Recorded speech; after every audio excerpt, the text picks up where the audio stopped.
Nagulantang ang maraming mga boxing fans matapos lumabas ang opisyal na listahan ng undercard para sa laban ni Masamichi Yabuki kontra yan kay Felix Alvarado sa December 27 sa Aichi Sky Expo, Japan. Pero heto ang nakakagulat, wala sa listahan si John Riel Casimero, samantala na naibalita na dapat harap siya kay Tom Mizukushi. Casimero versus Mizukushi, ano nga ba kasi ang dahilan?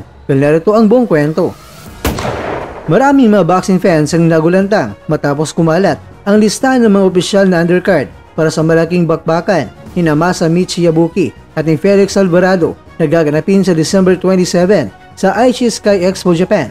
Mula sa post sa X ni Psycho X Slash, malinaw na ang magiging tema ng undercard ay Japan kontra Kyrgyzstan.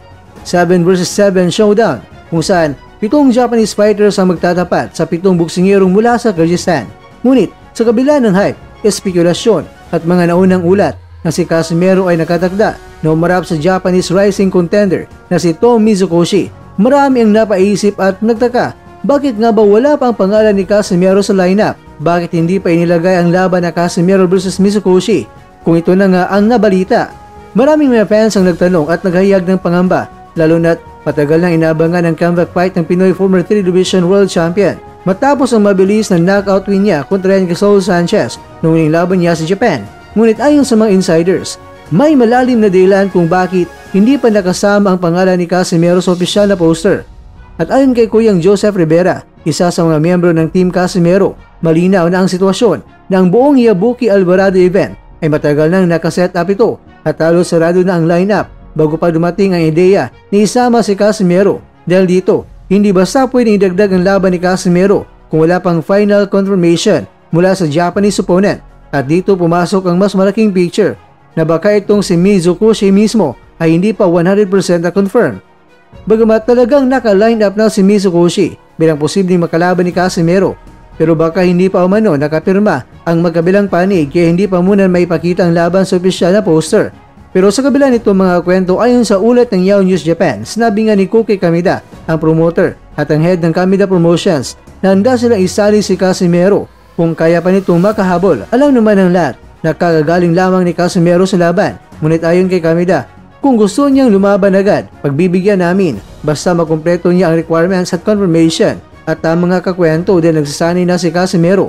Malakas sa indikasyon nito na may go signal na mula sa promoter at kulang na lamang ang final opponent confirmation. Kaya ngayon mga kakwento, malinaw ang mensahe mula sa kampo ni Casimero at sa mismong promoter. 100% siguradong lalaban si John Riel Casimero ulit sa bansang Japan. At kung si Mizukushi man ang makakaharap, mukhang malaki ang posibilidad. Ngunit hindi pa rin inalis ang posibilidad na magbago ito kung sakaling may ibang Japanese fighter na mas tugma sa event o mas mabilis pumirma. Maraming mga boxing fans ang sabik na makita kung paano babawi si Casimero sa kanyang pagbabalik, lalo na pagkatapos ng patumbayin si Saul Sanchez sa unang round na muling nagpasabog ng hype sa kanyang pangalan sa Japanese boxing community. At ang malaking tanong dito ngayon, sa pagbabalik ni Casimero, sapat ba ang kanyang performance para tuluyang maangat at malinis ang dormiyang pangalan nang siya ay natalo kay Kyonosuke Kamida?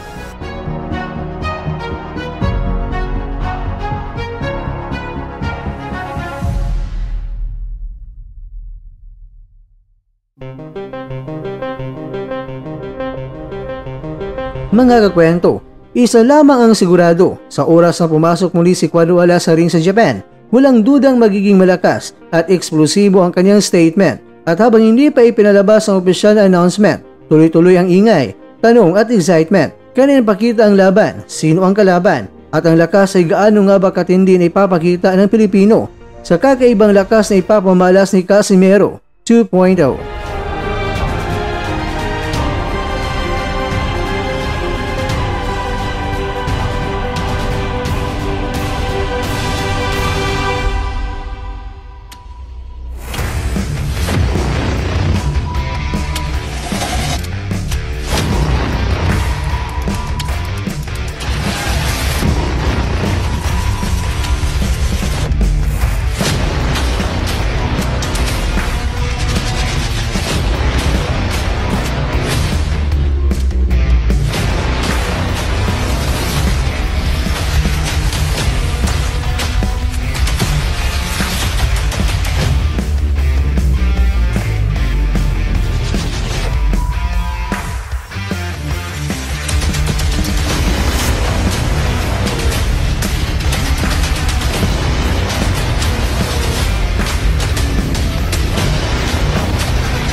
At dyan, nagtatapos ang ating kwento.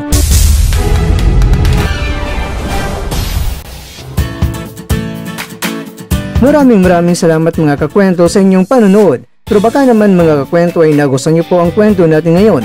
Baka pwede niyo po akong mabigyan dyan ng like, subscribe at pa-click na rin sa bell button.